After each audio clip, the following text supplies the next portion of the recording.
మొదటిగా మనందరి గురువైన బ్రహ్మర్షి పితామహ పత్రిజీ గారికి, స్వర్ణమాల అమ్మకు ఆత్మ అనంతకోటి ఆత్మ ప్రణామాలు. మళ్ళీ మీ మహావతార్ ఫౌండేషన్ వాళ్ళకి అవకాశం ఇచ్చినందుకు కోటానుకోటి కృతజ్ఞతలు. నా పేరు శారద. నేను ప్రస్తుతం బెంగుళూరు మారిపోయాను. చెన్నైలోనే ఉన్నాను. కానీ ఇప్పుడు రీసెంట్‌గా నిన్న షిఫ్ట్ అవ్వడం అయింది. ఇంక నుంచి నేను బెంగుళూరు ఉండబోతాను. నేను 2007లో ఈ జానానికొచ్చాను. మేడం, నాకు టైం ఎంతసేపు ఇస్తారు? తీసుకోండి madam, 40 minutes. Okay. Thank you. 2007లో నేనొచ్చాను మొదట ఈ ధ్యానానికి. నేనొచ్చిన తర్వాత నాకు ఏదైతే జ్ఞానం నాకు అందివ్వబడిందో, ఆ జ్ఞానాన్ని నా భర్తకి చెప్తా ఉండేదాన్ని. ఆయన 2 నెలలకంతా ఆయన మారి ఆయన ధ్యానానికొచ్చారు. మేమిద్దరం ధ్యానం చేసేది చూసి మా పిల్లలు ధ్యానానికొచ్చారు. మాది ధ్యాన కుటుంబం. నేను ఎక్కడైనా మొదటగా చెప్పేదేందంటే, ఎవరింట్లో అయినా సరే పిల్లలున్నారంటే, పిల్లలకి ధ్యానం చెప్పియండి. తప్పకుండా మీ ఇల్లు ఒక అద్భుతమైన గుడి అవుతుంది. ఆశ్రమం అవుతుంది. మీరు మీ పిల్లలకి చెప్తే రాబోయే తరాల వాళ్ళు ఎంతో అద్భుతంగా వాళ్ళ జీవితం ఉంటుంది. నా బిడ్డలిద్దరికీ నేను ధ్యానం ఇచ్చాను. నేనెంతో ప్రశాంతంగా ఉన్నాను నేనిప్పుడు. అందుకోసమే నేనందరికీ పిల్లలకి ధ్యానం చెప్పియండి. నేను మొదట 18 ఆదర్శ సూత్రాల్లో హ్మ్. పిల్లలకి ధ్యానం జెప్పాలి అన్నప్పుడు మొదట నా పిల్లలకే జెప్పాను. నా పిల్లలకి చెప్పి వాళ్ళు చేస్తున్న తర్వాత స్కూల్స్‌కంతా పోయి చెప్పేవాళ్ళం. అంటే మా ఇంటి మీద పిరమిడ్ ఉండింది. అప్పుడు ఒక ఒక్కొక్క స్కూల్‌లో సాయంత్రం పిలుచుకొచ్చేవాళ్ళము. ధ్యానం జెప్పిచ్చి స్కూల్‌లో పోయి చెప్తాము.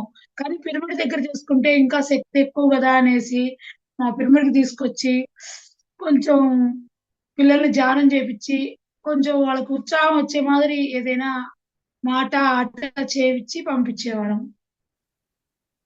సారీ, ఈరోజు నాకు కొంచెం పన్ను పెదవులో గుచ్చుకున్న వల్ల కొంచెం మాట ఒక రకంగా వస్తుంది.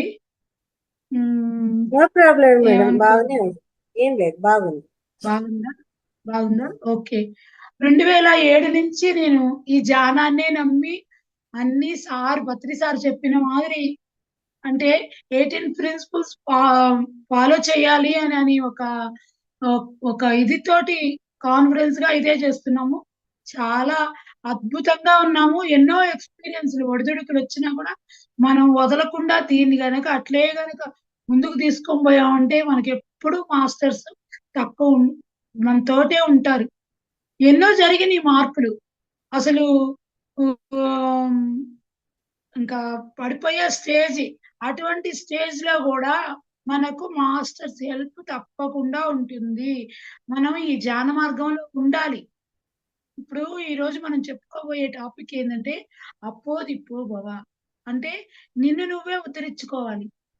ఇంకోళ్ళ మీద డిపెండెన్సీ లేదు. మనకు పత్రిసారి ఎంతో అద్భుతమైన ధ్యానాన్ని, శ్వాస మీద ధ్యాసని ఇచ్చిన వల్ల మనం ఇప్పుడు డిపెండెన్సీ లేకుండా ఇండిపెండెంట్‌గా మనం ఉండగలుగుతాం. అయితే అది రెగ్యులర్ సాధన ఉండాలి. సాధన ఉంటేనే దాని వల్లవుతుంది. ఎప్పటికప్పుడు మనల్ని చెక్ చేసుకుంటుండాలి. మనం దీంట్లో ఉన్నామా? లేదు పక్కకు తొలుగుతున్నామా? లేదు అనవసరమైన మాట మాట్లాడుతున్నామా? సరికాని మాటలు మాట్లాడితే అవే మన జీవితం అవుతుంది. ఎప్పుడైతే సరి అయిన మాటలు మాట్లాడితే అదే మన జీవితం అవుతుంది. మనల్ని మనమే ఉద్ధరించుకోవాలి అని జెప్పారు. అదే మాదిరి కృష్ణుడు గూడా ఉద్ధరేదాత్మనాత్మాన అన్నారు. అదే రకంగా ఆత్మని మనల్ని మనం ఎదిగించుకోవాలన్నా మన దగ్గరే ఉంది. మనల్ని మనం దించుకోవాలన్నా మన దగ్గరే ఉంది. మనల్ని ఎవ్వరు ఏమి చేయలేరు. ప్రతిసారి ఒక్కడే చెప్పేవాళ్ళు. ఏమనంటే ఏదైనా గొప్ప ఎనర్జీ పదం ఏదన్నా ఉందే అంటే నేను స నేను ఆత్మను అని అనుకోవడమే గొప్ప వైబ్రేషను, ఎనర్జీ ఉంటదంట దాంట్లో. నేను దాన్ని బాగా ఫాలో చేసేదాన్ని. ఏది ఏది కష్టం వస్తేనో లేదు నేను దివ్యాత్మ స్వరూపాన్ని. సర్వము సమృద్ధిగా ఉంది నా దగ్గర అని అనుకునేదాన్ని. దివ్యాత్మ స్వరూపాన్ని సర్వ సమృద్ధమై ఉన్నాను. నాకన్నీ ఉన్నాయి. అది నాకు ఎంతో ఒక ఊతకర్ర అంటారు కదా! పట్టుకునే ఆ రకంగా నా జీవితంలో నా ప్రతి క్షణం నేను అనుకునే దాని వల్ల నాకు ఎన్నో ఒడిదుడుకుల నుంచి నేను బయటపడ్డాను. అదే రకంగా నా లోపల అద్భుతం ఉంది. నా చుట్టూ అద్భుతమే ఉంది నాకు. మన లోపల పరమాత్మ కొలువై ఉన్నాడు. ఇంకింతకన్నా ఏం కావాలి?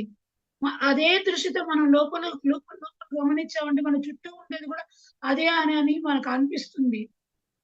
ప్రతి జీవిలోనూ అదే ఉన్నది అనేది తెలుస్తుంది మనకు. కానీ సాధన మనకు చెప్పారు కదా సారు. ధ్యానము, స్వాధ్యాయము, సజ్జన సాంగత్యము. ఈ 3 తప్పకుండా ఉండాలి. కంపల్సరీ. మనం ఎప్పుడైతే వాటిల్లో మనము ఉన్నామో మూడిట్లో మనం ఎంతో గొప్పగా ఎదుగుతాము. ఎవరు వచ్చి మనల్ని ఎవ్వరు ఏం కాపాడేవాళ్ళు లేరు. ఎంతటి వాళ్ళైనా సరే మనల్ని కాపాడేవాళ్ళు లేరు. అదే రకంగా మనల్ని అడ్డుకునే వాళ్ళు గూడా లేరు. ఎవరో ఆహ్, మనల్ని ఫోర్స్ చేసి దీంట్లో నుంచి తప్పించాలని మనం దీంట్లో గనక మనం ఆత్మని నమ్మి ఉంటే, మన ఆత్మ అన్నీ మనకు మంచే చేపిస్తుంది. అదే ఎప్పుడు గూడా మనం దాన్ని నమ్మి ఉండాలి. ఆత్మారాధన, విగ్రహారాధన కాదు. మనం ఎంతసేపు ఏం చేస్తున్నాం? విగ్రహారాధన చేస్తున్నాం. విగ్రహానికి రకరకాలుగా విష్ణు సహస్రనామం అని, లలితా ఎన్నో స్తోత్రాలు చేస్తున్నాం. చెప్పున్నారు గదా ముందుగానే. స్తోత్రమైతే ఎంత, జపమైతే ఎంత, ధ్యానమైతే ఎంత అనేది ముందుగానే చెప్పి ఉన్నారు. అట్లాగా మనకు ఈ ధ్యానాన్ని, ఆత్మని మనం పట్టుకోవాలి. ఆత్మకి శరణాగతి ఉండాలి మనం. ఎప్పుడైతే మనం ఆత్మకి శరణాగతి ఉంటామో, అది అద్భుతంగా మన మన ఆత్మ ఎదుగుదలకు బాగా ఉపయోగపడుతుంది. ఎప్పుడైతే మీరు మీ మీ ఆత్మని మీరు ఎదిగించుకోవాలనే కోరిక ఉండాల లోపల. ఎంతసేపు బయట విగ్రహాలకి, యాత్రలకు పోవడం అట్లా కాదు కావాల్సింది. నెమ్మదిగా అంటే ప్రశాంతంగా ఒక చోట కూర్చొని ధ్యానం చేసుకోగలగాలి. ఎన్ని యాత్రలకు చుట్టినా ఏం ప్రయోజనం లేదు. మన మన మనసు ప్రశాంతంగా ఉండాలంటే శ్వాస మీద ధ్యాస ఒక్కటే మార్గం. వేరే మార్గం లేదు గాక లేదు గాక లేదు. వేరే ఉంది అని పోయారంటే మీరే మీ గమ్యాన్ని చేరుకోవడానికి లేట్ అవుతుంది. మీరు ఒక్ ఒ ఒక్కదాని మీద ఉన్నారంటే మీరు కష్టం, నిష్టం పడుతూ కూడా దాంట్లో ఎళ్ళిపోవచ్చు. రకరకాల్లో ఉన్నామంటే 2 పడవల మీద కాలు పెట్టండి అది ఎంత బ్యాలెన్స్‌గా ఉంటుందా? కాదు గదా! అట్లాగా మనల్ని మనం ఉద్ధరించుకోవాలి అంటే మన మీద మనకే. వేరే లేదు గాక లేదు. మీకు ఎవరైనా తోడున్నారు. మీకు ఈ జీవితంలో మీరెవరైనా అమ్మనా? నాన్న? లేదు అక్క చెల్లెళ్ళా? అన్న తమ్ముళ్ళా? ఎవరైనా మనతోటుంటారా? మీరు ఆలోచించండి. ఎంత గొప్ప స్నేహితుడైనా గూడా ఆలోచించండి. ఉండరు గాక ఉండరు. కానీ మన శరీరం మనతోటి, మన ఎదుగుదలకి, మన ఆత్మ ఎదుగుదలకి మన శరీరం ఉంటుంది. మనకు ఆ పరమాత్ముడే ఈ శరీరాన్ని కావాలని తెచ్చుకున్నాడు. అటువంటప్పుడు మీరు పరమాత్మతో సరెండర్ అయ్యారంటే, మీ శరీరానికి ఏది వచ్చినా ఆయన చూసుకుంటారు. ఇది నేను కాన్ఫిడెన్స్‌గా చెప్తున్నానండి. ఎందుకు చెప్తున్నానంటే, నేను అట్లాగా ఎప్పుడైతే నన్ను నేను ప్రేమించడం ఆరంభించానో, నా నా శరీరాన్ని, నా ఆత్మని, నా మనసుని, నా బుద్ధిని అన్నిటిని నన్ను నేను ప్రేమించుకోవడం ఆరంభించానో, ఎంతో అద్భుతంగా నా శరీరం నాకంత సహకరిస్తుంది. ఎంతో ఏదో అవసరం లేదు. నేను ఈ మధ్య హిమాలయస్‌కి పోయొచ్చాను. బాబాజీ కేవ్స్‌కెళ్ళొచ్చాను. అప్పుడు మొదట మా అబ్బాయి నన్ను, "అమ్మ నువ్వు హిమాలయస్‌కి పోతావా? ఈ మాదిరి నా ఫ్రెండ్ వాళ్ళ అమ్మ పోతుంది. నువ్వు కూడా పోతావా?" అంటే అప్పుడు నాకు నడుము నొప్పిగా ఉండింది. నడుము నొప్పిగా ఉండేప్పుడు నేనన్నాను, నేను దానికి అర్హత లేదేమో నాకు" అనే మాదిరి నేను నోట్లో నుంచి మాట అన్నాను. అట్లంతా మాట్లాడబాక" అన్నాడు. కానీ నేను 8 రోజులు మౌనం ఉండి ధ్యానం చేసుకున్నాను. బుక్ రీడింగ్ చేశాను. మౌనం ఉన్నాను. ఇదే జరిగింది. ఏడో రోజు నాకు భార్గవరెడ్డి అనే అతను ఆహ్, మహావతార్ బాబాజీ గురించి చెప్పారు. అది అది యూట్యూబ్‌లో వచ్చింది. అది నాకు తెలియకుండానే వచ్చింది. అది టచ్ అయింది. నేను దాన్ని టచ్ చేసి చూసాను. అది ఎంతో బాగుండింది. చూడండి ఇన్సిడెంట్స్ ఎట్లా ఉంటాయి అనేది నేను అనుకున్నాను. అప్పుడు అదే రోజు నందప్రసాద్ సార్ చెప్పిన మా మహావతార్ బాబాజీ ఆయన యొక్క అనుభవం ఆయన చెప్పింది అది విన్నాను. నేనప్పుడు మౌనంలో ఉన్నప్పుడు స్వర్ణామృతం బుక్ చదివాను. ఆ బుక్‌లో స్వర్ణమాల మేడము, అవతార్ బాబాజీ గుహలకు పోయినప్పుడు ఆమె ఎక్స్‌పీరియన్స్ ఆమె చెప్పున్నారు. 11 రోజులు అక్కడే ఉన్నారామె. ధ్యానం చేసుకుంటూ బాగా. అట్లాగా అనుకోకుండా నాకు ఈ యొక్క 3 ఇన్సిడెంట్‌ల వల్ల ఓహో! నేను ఇది పోవాలాగుంది. మా అబ్బాయి చెప్తే కాదన్నాను అననేసి ఇంక అప్పుడు మామూలుగానే వాడికి నేను చెప్పుకుంటున్నాను. ఏమని? మనం రెడీగా ఉండాలి. మనకి అవకాశం వచ్చింది కదా! మనం తప్పకుండా మనం బాబాజీ కేవ్స్‌కెళ్ళాలి. అక్కడ ఇంకా శక్తిని తీసుకోవాలి అనని నా బాడీకి నేను చెప్పుకుంటున్నాను. అది నిజంగా ఎంత అద్భుతంగా పనిచేసిందంటే నేను ఇప్పుడే కాదు అసలకి. ఊరికే కార్‌లో వస్తానే హ్మ్. ఆహ్, బ్రేక్ పడింది. అప్పుడు నా పన్ను వచ్చి ఇక్కడ గుచ్చుకుంది. అప్పుడు ఏమన్నా దెబ్బ తగిలిందా అని పక్కన వాళ్ళు అడిగితే ఏం లేదు.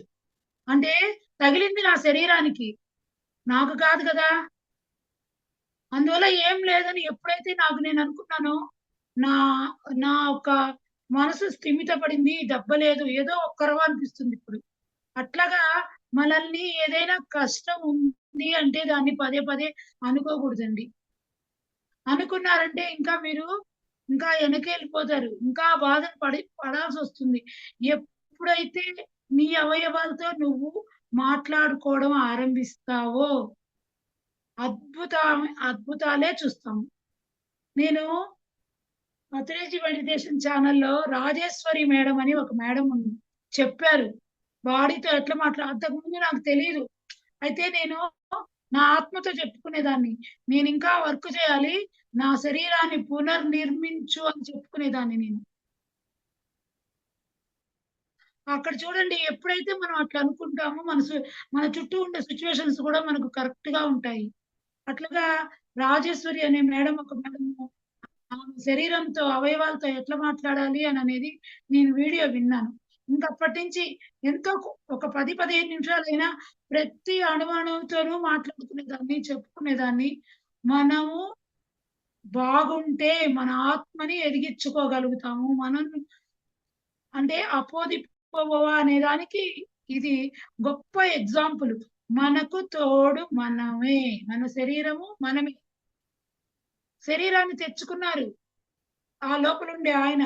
ఆ శరీరాన్ని ఎంత బాగా చూసుకోవాలి. దానికి కావాల్సింది సరి అయిన ఆహారము, సరి అయిన నిద్ర, సరి అయిన ఆలోచన అన్నీ సరిగ్గా గనక ఉన్నాయి అంటే నీకెంతో ఉపయోగపడుతుంది ఈ శరీరం. నువ్వు మాట్లాడే మాట సరిగ్గా వస్తుంది. నువ్వు చేసే ఆలోచన సరిగ్గా వస్తుంది. మనల్ని మనం నమ్మాలైతే. అదే అపోదిప్పో భవ. వేరేం కాదు. మనల్ని మనం ఎప్పుడైతే మనం నమ్మి ఉంటామో, అప్పుడు మనకన్నీ అద్భుతంగా జరుగుతాయి. నిజంగా ఎంత అద్భుతం అంటే, నేనసలు అనుకోనే లేదు. మహావతార్ బాబాజీ కేవ్స్‌కి అంటే, ఒక వెంట్రుక వాసంత గూడా నాకు ఆలోచన లేదు. కానీ అది జరిగింది. నేను ఆ మాటే చెప్పాను అందరికి. ఏమనంటే, నేనసలు అనుకోనే లేదు. అనుకోకుండా ఇక్కడికి రాబడ్డాను అనంటే, నేను చెప్పను బాబాజీ దగ్గర నుంచి నాకు మెసేజ్ ఏందంటే, "నువ్వు అనుకోలా, మేమనుకున్నాం నా దగ్గర పిలుచుకోవాలని." ఎందుకు తెలుసా? ఇక్కడ హిమాలయాస్ లో బాబాజీ కేవ్స్ లో ఇక్కడ అందరికీ అర్హత ఉంది. మన పిరమిడ్ స్ట్రక్చర్ వేశారు అక్కడ. మొన్న తారాహట్ లో 3 రోజులు యజ్ఞం జరిగింది. ధ్యాన మహాయజ్ఞం జరిగింది. కరెక్ట్ గా నేను పోవడం 2 రోజుల ముందే పోయాను. బాబాజీ గుహల్లో ధ్యానం చేసుకొని అయిపోయిన తర్వాత ఆ ప్రోగ్రామ్ స్టార్ట్ అయింది. ఉండొచ్చాము. నిజంగా పోయేటప్పుడు బొట్టు వాన లేదు.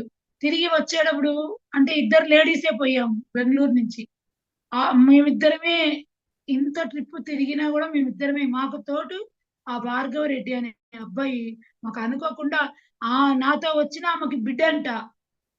చూడండి నేను ఎంత ఆశ్చర్యమో. ఆడ పోగానే నేను భార్గవ రెడ్డికి వీడియో వినేసి నేను వచ్చాను అంటే, అమ్మ నేనే ఆ భార్గవ రెడ్డిని అన్నారు. ఎంత ఆశ్చర్యం కదా అది అసలు. నిజంగా ఆ అబ్బాయే మమ్మల్ని ఇద్దరిని పైకి తీసుకుపోవడం తీసుకురావడం ప్రోగ్రామ్ దగ్గరికి అన్ని ఎంత అంటే మన ఆమె ఆమె వచ్చి ఎన్నో సంవత్సరాలుగా బాబాజీ ఆలయంలోనే ఉన్నారు. కానీ ఆమె పోవాలనుకుంటుంటే కుదరలేదు. కుదరలేదట. అదే నేను అన్నాను, నన్ను రెడీ చేయాలని బాబాజీ మీరు పోయేదానికి కుదరలేదేమో, నన్ను రెడీ చేసి ఇప్పుడు మీ తోటి నన్ను పంపించారు అని మేమిద్దరం వెళ్ళాము. అప్పుడు గుహలో ధ్యానం చేసుకొని బయటకు వస్తుంటే వాన. అయ్యో వాన వస్తుందా, మీ దగ్గర కవర్ ఉందా, నా దగ్గర కవర్ ఉంది తల్లో గొప్పలు అంటే, లేదంటే సరే ఇద్దరం ఎంజాయ్ చేద్దాం అని అన్నాం. ఎంజాయ్ చేద్దామని ఎప్పుడైతే అనుకోని వానలో బయలుదేరామో చూడండి, తమాషగా వస్తా ఉన్నాం. మాకు అసలుకి మా చుట్టూ వాన ఉంది, మా మీద ఒక బొట్టు పడలేదు.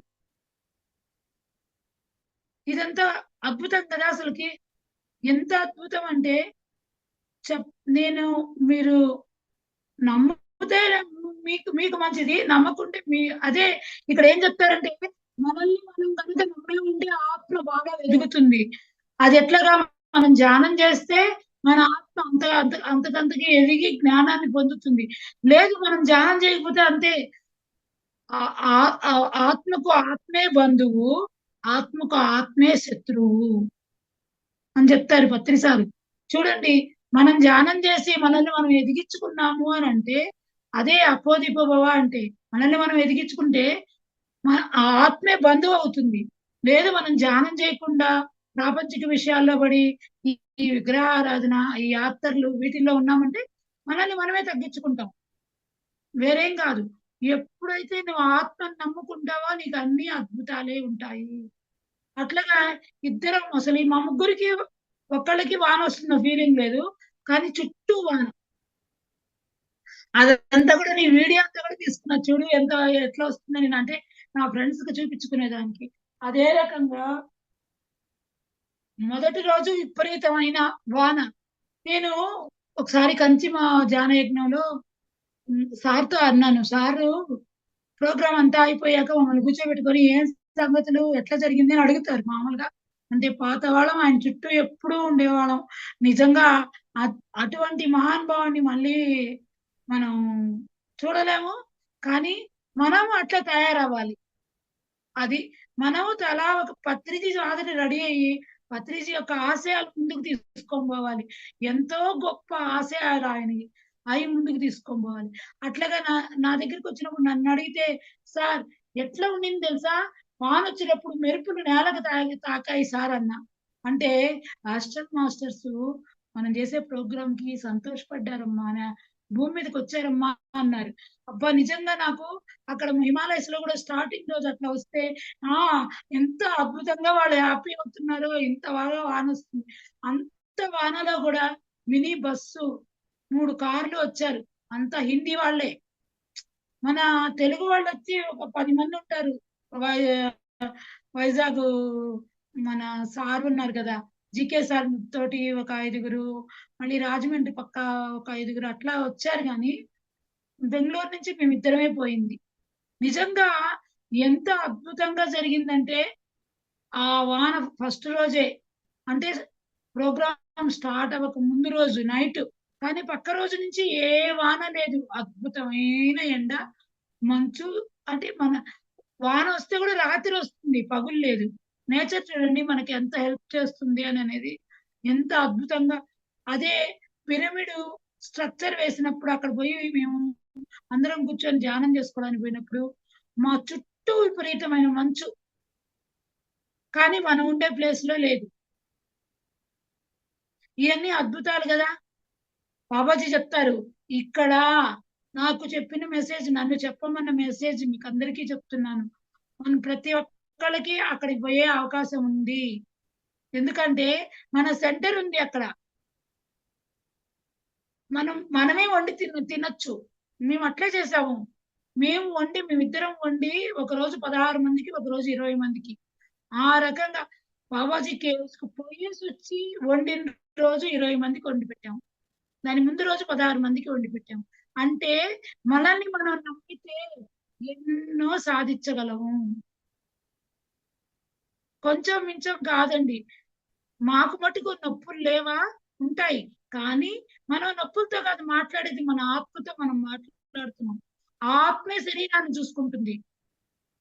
ఆత్మని మనం ఎప్పుడైతే ఎదిగించుకునే ప్రయత్నం అంటే ఈ ధ్యానము, స్వాధ్యాయము, సజ్జన సంగతం ఎప్పుడు చేస్తామో అప్పుడు ఈ శరీరం కూడా, అంటే ఆత్మ బాగా ఎదుగుతుంది, శరీరం శక్తివంతం అవుతుంది. ప్రతి ఒక్కటి ఏ విషయం కూడా కాదు. ఇంతకుముందు నేను కాళ్ళల్లో నాకు ఆని ఉందండి. ఆని ఉంటే నేను చెప్పులేసుకొని ఇంట్లో నడుస్తాను. కానీ నా మనసులో అంతా అయ్యో! భూమి తల్లిని కాళ్ళతో తాకి నడవాలంటే వల్ల కాలేదు అని నేను మనసులో అనుకునేదాన్ని. కానీ బాబాజీకి పోయొచ్చిన కాడి నుంచి నేనిప్పుడు బాగా నడవగలుగుతున్నాను. మామూలుగా చెప్పులు లేకుండా. నాకెంతో హ్యాపీగా ఉంది. అంటే నొప్పి లేదా అని కాదు. ఆహ్, ఆహ్, అప్ అదంతా ఎట్లుందంటే, అమ్మ నీతో నేను నీతో పాటు నేను కలిసినట్టు నేను నడవాలి భూమాతకి చెప్పుకోవడం. అమ్మ నా నిన్న నా నన్ను నన్ను మోస్తున్నావు. కానీ నా కాలు నీ చెప్పులతో నిన్ను తాకుతున్నానే. నన్ను బయటంటే ఇంక తప్పదు. ఇంట్లో గూడా ఆ స్థితికి రానిచ్చావే. నాకొద్దు తల్లి నిన్ను నేను తాకాలి అని అనుకున్నాను. నొప్పి వస్తుంది. అయినా ఎప్పుడైతే ఆ నొప్పి అనుకున్నప్పుడల్లా ఆ భూమాతను అనుకునేది. తల్లి, తల్లి, తల్లి నేను నీ అడుగుని దీని మీద పెట్టాలి. బీచ్‌కంతా పోతే ముందంతా చెప్పులే యేసుకునేదాన్ని. ఇప్పుడు 2 రోజులు వరుసగా మా అబ్బాయి ఫ్రెండ్స్ వచ్చారని బీచ్‌కి పోయాం. అదే చెన్నైలో. పోతే చెప్పులు లేకుండా నడిచి తిరిగాను. అంటే మన ఆత్మతో మనం మాట్లాడుకున్నప్పుడు మన శరీరం చాలా సహకరిస్తుంది అని చెప్పేదాని కోసం మీకిట్లా చెప్తున్నాను. మీరు మీతో అంటే మిమ్మల్ని మీరు ప్రేమించుకోవడం అంటే మీ ఆత్మని, మీ శరీరాన్ని, మీ మనసుని అన్నిటిని మీ లోపల ఏదైతే, అంటే చుట్టూ ఉండేవి కాదు, మీ లోపల ఉండే వాటిని ప్రేమించండి. ఎప్పుడైతే మీరది ప్రేమిస్తారో అపోదిపోభవ అనే దానికి అద్భుతమైన మీనింగు అంత బాగా మనకు సహకరిస్తుంది అని చెప్తాను.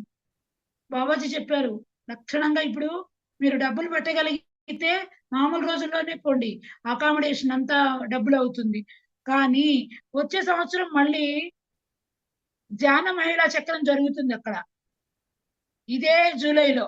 నేను జూలైలోనే పోయేసొచ్చాను. ఇదే జూలైలో జరుగుతుంది. దానికి మనం పోయామంటే మనకు భోజనానికి కొరవ లేదు, ఫ్రీ. అకామిడేషన్‌కి కొరవ లేదు, ఫ్రీ ఉంటుంది. మంచిగా ప్రోగ్రామ్ జరిగే ప్లేస్‌కి, అంటే అది ఇంజినీరింగ్ కాలేజీ ప్లేస్ అది.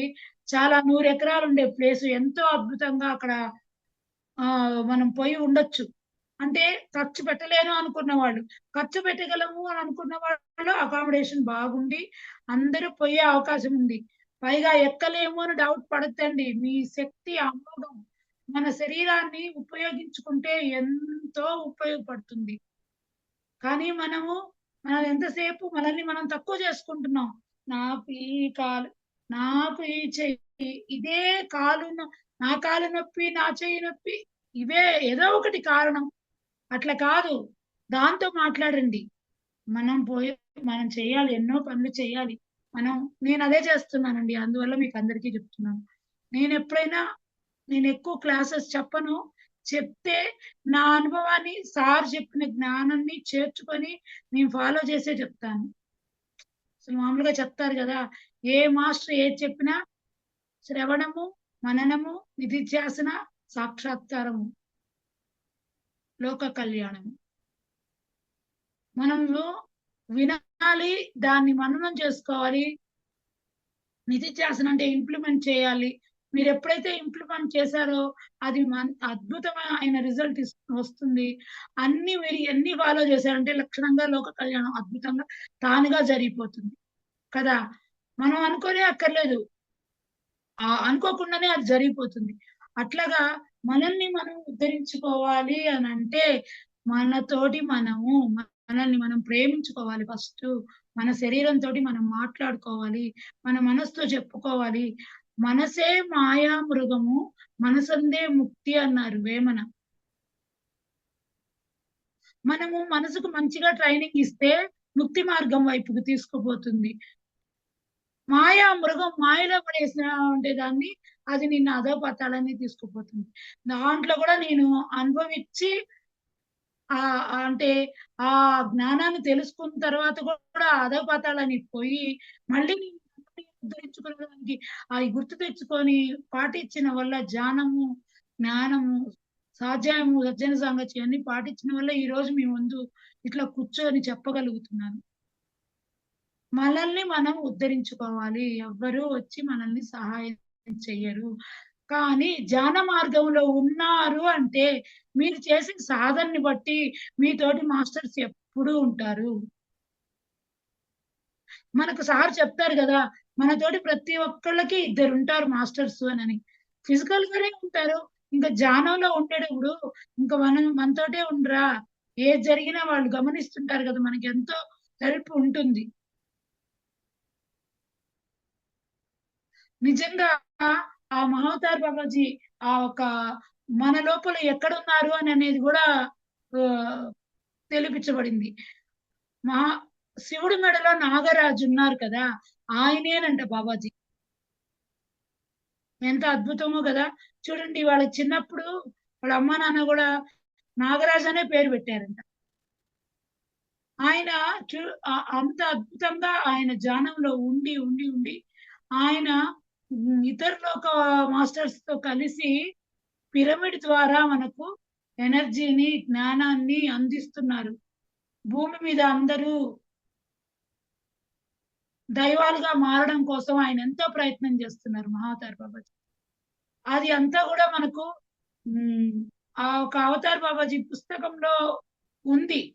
మనం అది చదవగలిగితే నేనసలు అదే ఒక్క వీడియోనే విన్నాను. అదే, అదే నాగరాజు మన బాడీలో కుండలిని రూపంలో ఉన్నారు. కుండలిని యాక్టివేషన్ అయినప్పుడు ఆ బాబాజీ యాక్టివేషన్ అది అద్భుతంగా ఉంటుంది అనని చెప్తారు. అంటే నాకు ఇంతకు ముందు తెలీదు. నేను తెలుసుకుంది ఇప్పుడే. అతను చెప్పిన ఆ ఒక వీడియోలో విన్నదే నాకు. కానీ నేను నాకు నన్నెట్లా పిలిపించుకున్నారు, మళ్ళీ ఎట్లా ఇంటికి రాణి మాదిరి ఇంట్లో నుంచి పోయాను. మళ్ళీ ఇంటికి ఏ ఇబ్బంది లేకుండా చుట్టూ ఎన్నో పోయేటప్పుడైతే మా తమ్ముడు ఢిల్లీలోనే ఉన్నాడు. ఇక్కడంతా వరదలొచ్చి ఆ హిమాలయస్‌లో అంతా గందరగోళంగా ఉంటే హిమాలయస్‌కి పోతారా? ఇంకంతే నేను వాళ్ళకి ఫోనే చేయలే. నేనొస్తున్నానని కూడా చెప్పలా. పలానా రోజున. అంటే మనకు పాజిటివ్ అయిన విషయాలు చెప్పే దగ్గర మనం చెప్పాలి గానీ, నెగెటివ్ పక్కకు పోనీకూడదు. మనసే మాయా మృగం అదే నెగెటివ్ పక్కకు పోయిందంటే మనల్ని తీసుకుపోయి ఆడ కూర్చోబెట్టుద్ది. మనసందే ముక్తి. ఎప్పుడైతే మనం పాజిటివ్‌గా తిప్పుకున్నామో, అప్పుడు మనం ఎదిగించుకునేదానికి చాలా అవకాశాలుంటాయి. అందువల్ల అపోదిపోబవ మన మీద మనం నమ్మాలి. మనల్ని మనం ప్రేమించుకోవాలి. మనతోటి మనం ఉండాలి. ప్రతి ఒక్క క్షణం చూడండి ఏం జెప్తారు? మనం నడిస్తే నడక మీద ఉండాలి మన దృష్టి. మనం తింటే తిండి మీదుండాలి. ఒక వంట చేస్తుంటే మంచి ఆలోచనతోటి వంట చేయాలి. అది చేసినప్పుడు ఇంట్లో వాళ్ళందరూ గూడా అద్భుతంగా మారతారు. నిజంగా మేడం నేనైతే ఎ ఉల్లిగడ్డ, తెల్లగడ్డ వేయకపోయినా గూడా వచ్చిన వాళ్ళందరూ బాగుందంటారు. తెల్లగడ్డ లేకుండా, ఉల్లిగడ్డ లేకుండా నీకు టేస్ట్ ఎట్లా వస్తదంటారు జ్ఞానం తెలియని వాళ్ళు. జ్ఞానం తెలిసిన వాళ్ళైతే మనకు సారే చెప్తారు. మన ఎనర్జీ మన చేతిలో. మనం ఎవరు ధ్యానం చేస్తారో బాగా ఇంట్లో, వాళ్ళు వంట చేయండి, అద్భుతమే చూస్తామంటారు. నిజంగా అట్లాగా మనల్ని, మన ఆత్మని మనం నమ్మితే మనకన్నీ అద్భుతాలే ఉంటాయి. వేరెవ్వరో వచ్చి మనల్ని కాపాడరు. అయితే మనం నమ్మాలి. మనం ఎంతసేపు ఎన్ ఎంత చెప్తున్నా మనం పురాణ కాలక్షేపంలాగా ఇది వినేసి మళ్ళీ మామూలుగా కుక్క తోక వంకర అన్నట్టు ఎంత సాగదీసినా అదే అంటే ఇంక మీ ఇష్టం మనమేం చేయలేము. ఎందరో మాస్టర్స్ వచ్చి చెప్తున్నారు. ఎన్ని రకాలుగానో చెప్తున్నారు. ఇంకా ఎక్కడ ఆయన పోరాడి 40 ఏళ్ళు ఎంతో చెప్పిపోయారు. దాన్ని మనం ఫాలో చేస్తా దాన్ని ముందుకు తీసుకొనిపోతే ఎంతో అద్భుతంగా మనకు మనమే ఎదుగుతాం. ఉద్ధరేదాత్మనాత్మానం అని కృష్ణ భగవానుడు ఎన్నేళ్ల క్రితమో చెప్పాడు కదా! కానీ మనం ఫాలో చేసామా దాన్ని? చేయలేకపోయాం. అంటే అప్పటి సిట్యుయేషన్ అట్లా ఉండింది. ఇప్పుడు మనం మారేదానికి ఎన్నో అవకాశాలున్నాయి. మన చుట్టూ అసలు ఎంతో ఇప్పుడు పిల్లలు కాదు పెద్దోళ్ళు అసలు పిల్లలు ఎంత బాగున్నారంటారు ఇప్పుడు అసలుకి. అద్భుతంగా వాళ్ళు అసలు హ్మ్. పాజిటివ్‌గా మనకు వాళ్ళు చెప్పేంతటి వాళ్ళు అయ్యున్నారు ఇప్పుడు మనకు. వాళ్ళే మనకు గురువులు. పత్రి సార్ చెప్పేవాళ్ళు. ఏందంటే, మీ పిల్లలు మీ ద్వారా వచ్చారు. అంతే మీ పిల్లలు కాదు వాళ్ళు. లోక కళ్యాణం కోసం వచ్చారు. వాళ్ళు మీ పెద్దలు. వాళ్ళు ఆ జన్మలో తీసుకున్న జ్ఞానము మళ్ళీ బాడీ వెకెట్ చేసి మళ్ళీ పిల్లలుగా పుట్టారు. వాళ్ళు ఎంతో జ్ఞానవంతులు. వాళ్ళకి మీరు చెప్పక్కర్లా. వాళ్ళని ఫాలో చేస్తే చాలు. మీరు ఎంతో అద్భుతంగా ఎదుగుతారు అంటారు. అందువల్ల మీరు మీ పిల్లలకి తప్పకుండా జ్ఞానాన్ని అందివ్వండి. మీ ఇల్లు ఎంతో అద్భుతంగా ఉంటుంది. నమ్మండి ఫ్రెండ్స్ ఫస్టు. ఇవి చెప్పేయన్నీ నమ్మండి. ఇదోండి ఇంకా మనకు భగవద్గీతలో మనకు పత్రి సార్ చెప్పిన దాంట్లో ఇక్కడ చూడండి ఎంతనో ఎవరిని వారే ఉద్ధరించుకోవాలి. ఒకరిని ఇంకొకరు ఎప్పుడూ ఉద్ధరించలేరు. హ్మ్. ఒక ఒకరి ఆకలిని ఇంకొకరు తీర్చగలరా? ఎవరు తింటే వాళ్ళ ఆకలి తీరుతుంది గానీ, ఒక ఆకలి తీర్చగలరా? లేదు కదా! ఎవరికి నిద్రొస్తే వాళ్ళే నిద్రపోవాలి. మన నిద్ర పక్కనోళ్ళు పోతారా? లేదు గదా! అదే రకంగా ఎవరి సాధన వాళ్ళే చేయాలి. ఎవరి సాధన వాళ్ళకే ఉపయోగపడుతుంది. మీరు మీకు ఎన్నైనా ఆలోచనలు రానియండి. కానీ అంటే నా అనుభవంతో నేను చెప్తున్నాను. దానికి గనక మీరు గనక ధ్యానానికి అని టైం పెట్టారు అంటే ఆటోమేటిక్‌గా మీకు అన్నీ అందించబడతాయి. ఇన్నేళ్లయితే మేము మటుకు ఫుల్లుగా అట్టనే ఆలోచన లేని స్థితిలో కూర్చుంటున్నామా ఏమన్నా? కానీ నమ్మాం. ఆ నమ్మకమే మనల్ని ఇంత దూరం తీసుకొస్తుంది. ఎవరి జ్ఞానాన్ని వాళ్ళే సంపాదించుకోవాలి. ఒకరు చక్కగా ధ్యానం చేసి యోగి అయి ఆత్మజ్ఞానాన్ని సంపాదిస్తే ఆ గొప్పదనం వాళ్ళదే. ఒకరి గొప్పదనం ఇంకొకరికి ఎప్పటికీ రాదుగాక రాదు. ఎవరి కర్మలు మనకు ఫలితాలని మన కర్మలు మనకు మంచి కర్మలు చేస్తే మంచి ఫలితాలు, చెడు కర్మలు చేస్తే చెడు ఫలితాలు. మనకే. అంతేగాని మనం మన కర్మలను మనమే సరిచేసుకుంటూ ఉండాలి. ధ్యానంలో నిమగ్నమై ధ్యాన కర్మ చేసుకుంటూ ఉండాలి. తద్వారా ఆత్మశక్తి పెంపొందుతూ ఉంటుంది. అప్పుడు ఆత్మకు ఆత్మే బంధువవుతాడు. ఆత్మకి ఆత్మే ఎప్పుడైతే అలా కాకుండా సమయాన్ని వృధా చేస్తున్నామంటే, మన ఆత్మను మనమే సరియైన మార్గంలో ఉంచుకోవట్లేదు. అంటే అవసాధనకు అంటే తీసుకుపోకపోతే అలాంటప్పుడు మనకు మనమే శత్రువు అవుతాము అనని భగవద్గీతలో మనకు పత్రి సార్ ఎంతో వివరంగా అంటే మామూలుగా సంస్కృతంలో కాకుండా అచ్చ తెలుగులో మనకు అర్థమయ్యే మాదిరి ఎంతో బాగా చెప్తున్నారు. అట్లాగా మనల్ని మనమే ఉద్ధరించుకోవాలి. ఎవరికి వారే. ఎప్పుడూ డిపెండెన్సీ ఉండకూడదు. ఎప్పుడూ ఇండిపెండెంట్‌గా ఉండాలి. మనకు మనం ఉన్నామంటే అసలు ఒకళ్ళొకళ్ళు చెప్తారు. ఒంటరిగా ఉంటే కష్టం. ఒంటరిగా ఉంటే ఏం కష్టం? ఏం ఒంటరితనం? మన లోపల మన బ మన మ మన మన దైవం ఉంది మన లోపల. మనం ఆయనతో ఉంటే ఇంకసలు ఒంటరితనం ఎక్కడిది? మనం చుట్టూ ఉండే వాటిల్లో మనం గనక అన్నిట్లోనూ ఆ శక్తే ఉంది అని అన్నప్పుడు చుట్టూ ఉండేది గూడా ఆ శక్తే గదా! మరి ఒంటరితనం ఎక్కడుంది? మనకి ఎంతో అవకాశాలు, ఎన్నో అవకాశాలు ఉన్నాయి మాస్టర్. అందరూ దీన్ని నమ్మండి. నమ్మి మీరు మిమ్మల్ని మీరు ఎదిగించుకుంటే మీరే ఎన్నో పొందగలుగుతారు. ధ్యానమే అన్నిటికీ. ధ్యానం చేస్తే మీకే బంధువు అవుతుంది. ధ్యానం చేయకపోతే అదే శత్రువు అవుతుంది. అందుకని మనం అన్నీ మనకు పత్రిసార్ చెప్పినయన్నీ ఫాలో చేద్దాం. ముందుకు తీసుకెళ్ళి అందరికీ చెప్తాం. ధ్యాన జగత్, శాకాహార జగత్, పిరమిడ్ జగత్ కోసం మనం అందరం ఎంతో కలిసి మనం ఆ వర్క్ చేయాలి అని కోరుకుంటున్నాను. Thank you madam. ఈ అవకాశం ఇచ్చినందుకు చాలా చాలా కృతజ్ఞతలు.